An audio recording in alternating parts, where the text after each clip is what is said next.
Welcome to day 2 of the Bolaven Plateau loop tour. We're going to say goodbye to the lower part of Tadlo. Tadlo's right up there. I'm going to get back on the bike, go and tour, see what we can see, and have some fun. Alright, let's go.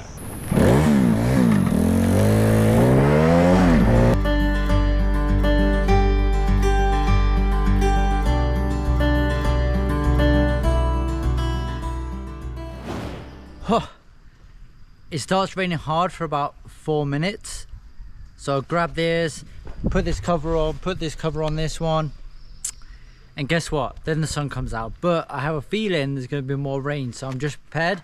Hopefully no more rain, but we'll see before we get to the next place. The fun of the adventure.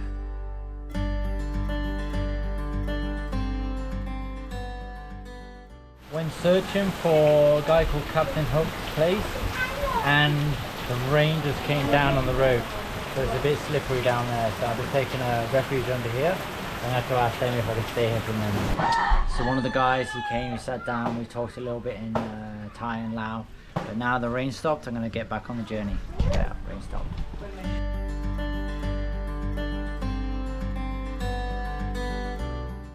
Because of that wild ride and how much the bike was slipping about, I decided to park the bike here. Despite coming down here, it's going to be fun getting back up, but the road down there, it doesn't look too fun. So I've removed my stuff off my bike and I'm going to walk down there, see what it's like, and then come back here because I'm halfway up. So it's much better, and then I got more balance this way as well. Bye, Igor. Bye, Guy Bo. Oh, okay, as you just said, you have to go a little bit further down that way. Oh, Dick Thai. Fucking hell. The kids are playing butt naked in the mud. Oh, watch him go over. Oh, that's funny. Are you a Captain Hook? Oh, okay. Yeah. That's the rain. After rain stop.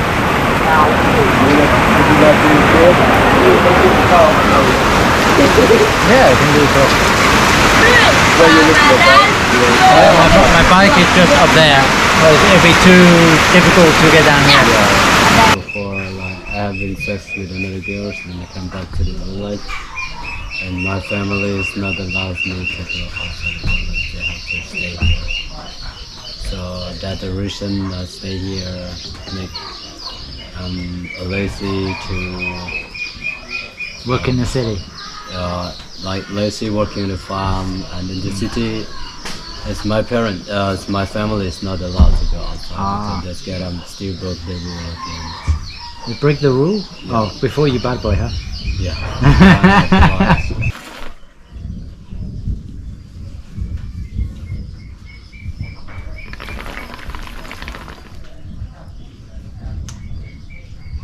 Yeah, I like that story. Yeah, the one you have, and it also benefits the community too. Yeah. So, like on one tour, how many people can come? Like, and how long does the tour take? Sometimes 30 people or 40 people. They come to make a tour, but sometimes depend on the tourists. If the tourists have many questions, just make the tour long, because many tourists, they ask about different questions. I have to answer, so like that just make a little bit late for working and waiting. Some of the tourists come and explanation. Do they do the tourists, like, they buy things from the locals as well, like the dresses and stuff? Not really, because we don't sell this. Most people, like only my family, is selling some kind of stuff, local products, because I would like to manage. Before, it's not as like this kind of house. Before they live under the house, I mean, for tourists come. Okay. But now they build it here, so I think I can sell some of the local products. Yeah. There's I've seen like many ones in like in different countries, like also in Laos, in Thailand, they have like the village experience. Oh yeah. Because people like this stuff. Oh yeah. And crazy thing is, I think it's in Luang Prabang, people pay money to go rice farming. Oh yeah. When I hear like what? Because first time I go rice farming was like 15 years ago in Thailand. Oh. And I go to see I do boxing in Bangkok with my friend. Come to my hometown, and I'm like okay. And then we go rice farming. I have the full thing with t-shirt. Oh yeah. And that was a lot of fun. How much you pay for a rice harvest? Oh no, it's free. Free. My friend, like it's my friend just say, hey, come. Oh, okay. I stay his friend, stay his dad's house on like on the same stilts like this. But the house is like high enough to fit like the tractors underneath. Yeah, so I have the big one. And but that was middle of nowhere. So I'm gonna stay in Laos for about maybe till January or February, because after this I go to up to Salavan, then Vientiane, and then up to the north to like Mung Pho, Bok Kiao, and all around. And then when that's done, I'm not sure where I'll stay. Maybe I'll go Vietnam or we'll see where I go. So it's pretty basic, huh? Okay, this is good. This blanket on there. Are all the rooms the same, or are they a bit different to this? This one is the same like here, but downstairs not really the same like this. Okay, is it better or better quality? Over there is a bit, they have a bed. It's quite bad, but it's a bit more like more like this because it's like a nature, it's like close to the viewpoint. So this one's more in the city. Yeah. So this one like a city, like if some tourists would like stay with the local people. Yeah, the local. So they can stay here. Alright, perfect. They would like to stay with quiet place and it's with the nature. They can stay down. So. Alright, yeah. Show me that one as well. So later we can go. Okay. Because it's 1 kilometer away from here. Okay. Is this the coffee you make? Yeah. Usually we use this one as for tea. What is this thing you're doing? Bamboo. Bamboo. Yeah. And you make everything, right? Yeah. And the cups made from bamboo too, right? Yeah. All natural, right? Alright, so as we know, coffee is not my forte, but we're going to try it.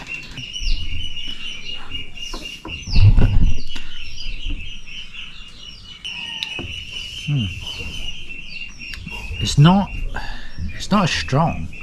Yeah. It's not so strong. Yeah. Yeah, what I found with the other coffee was it was very, very strong, and that's why it kind of got me.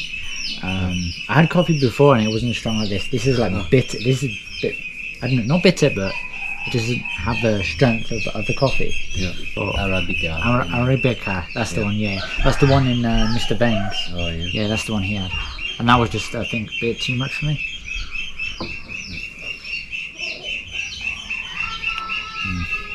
It's okay. At least this hasn't got me going, I don't want it. So this one filter changes. The filters and the coffee varieties not really the same. Like it changes this that. one is Typica, and it's Arabica is a bit strong more than Typica. Okay. So this kind of coffee is less bitter. It's make a bit acidity.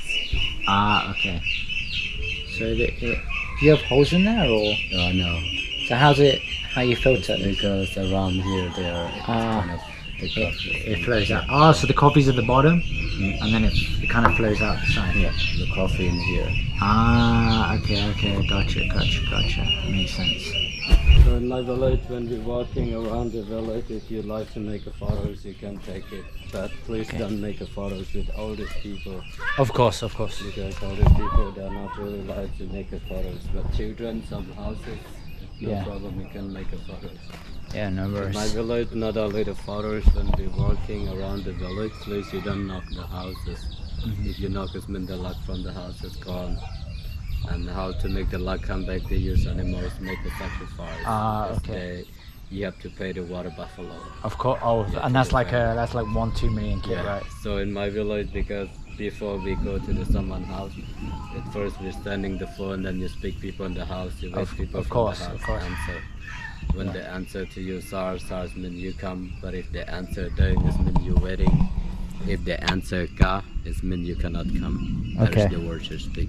Okay. In my village, not only the knock the houses when we're walking around the village, please you don't keep sweet to the children, Okay. because I don't want every time when The expectations happen. yeah, absolutely. So it's my village here. The name of people here is Kalum. Kalum is my ethnic group. Originally we came from Eng. Kalum. Oh, Kalum. Yeah, Kalum. Let's wait a minute, because I knew Kamu. There's Lao, and then there's a third. I can't remember the third one. This is a new ethnic group to me. You mean Lahu? Lahu. Hmong. Hmong, yeah, Hmong. So it's we are Kalum. It's originally we came from India before we crossed the North Sea. We've been around Cambodia. Gotcha. We stayed in Cambodia for many centuries until the Khmer Empire broken. We crossed up by Mekong rivers. We spent at Laos Vietnam borders. This stayed the border for many years until after the war, the government brought tourists here. Because the government would like to house people, like to stay close to the main road, easy to the government take care. Okay, that's so good. then the government gave a name of ethnic group, like from Kalum become a Katu. Kas mean we come from a river, to is meaning mountain. River and the mountain. So because we are many ethnic groups, they combine together, because in Laos there are too many ethnic groups. Yeah, I know. 125, the government combined 98, from 98, 49, from 49 is now only 3. There are different 3, you can see, like they call Lao Thung, Lao Lum and Lao Sung. Okay. You can see in the bank of 1,000 kip, there are 3 pictures of leaders. They call 3 okay, I didn't notice that. Yeah. Okay. So it's been like Lao Tung, we are around 10, Lao Tung is maybe around, we are 60 ethnic group. Just one thing, but Lao Lum, only Lao people speak Lao language, like Sabadi. Okay, one is Lao Sung.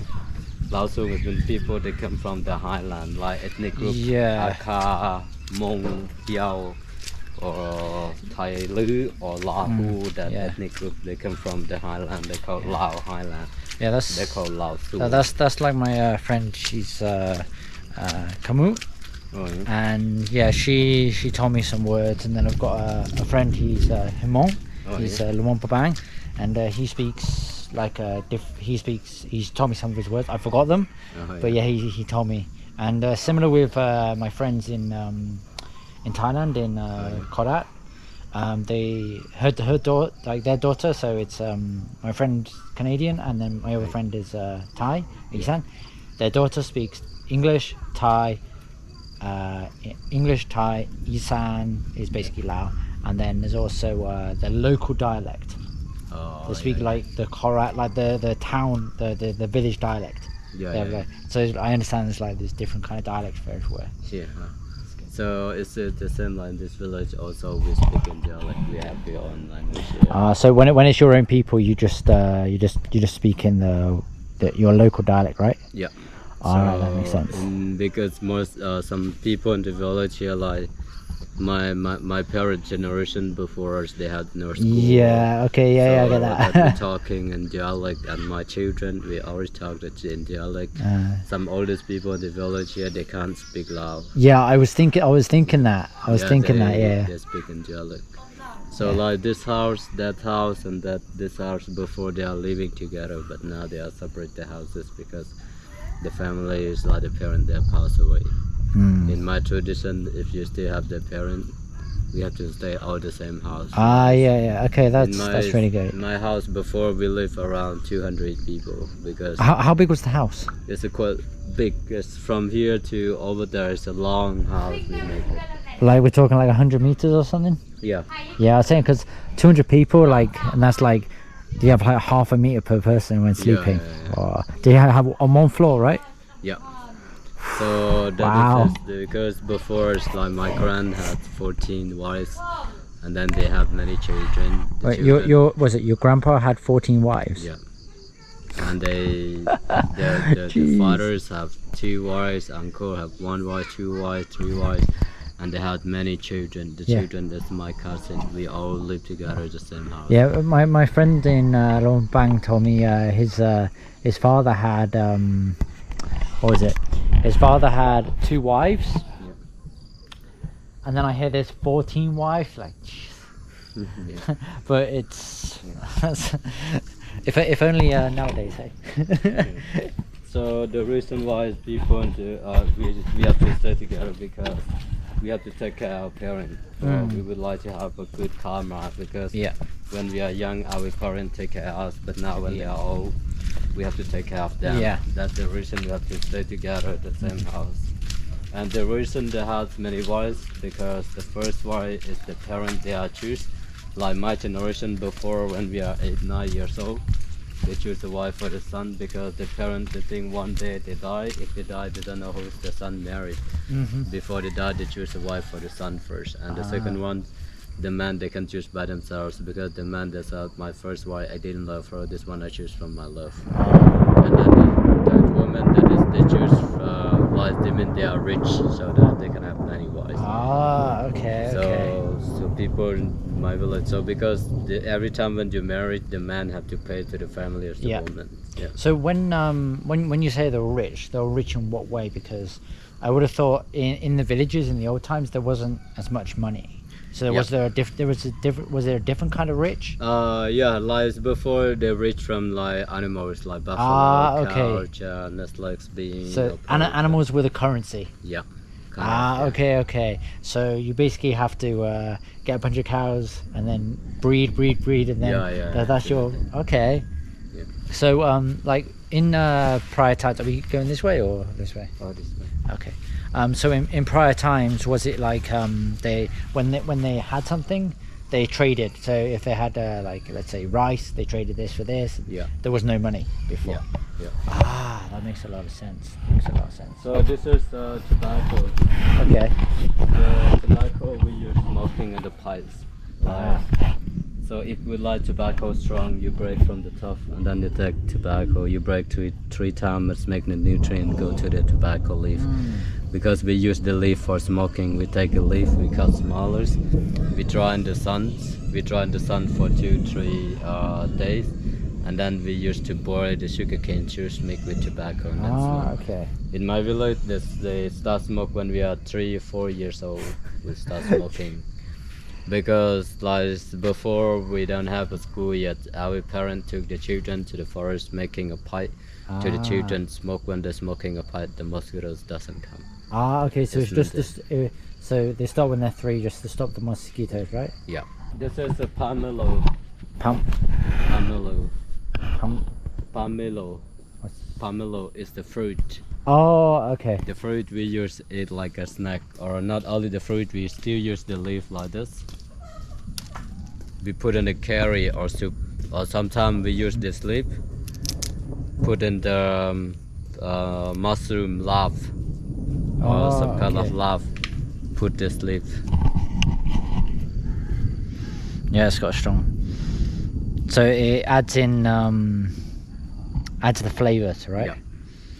And not only the leaf we still use this needle. We use needle. This one we made for tattoo.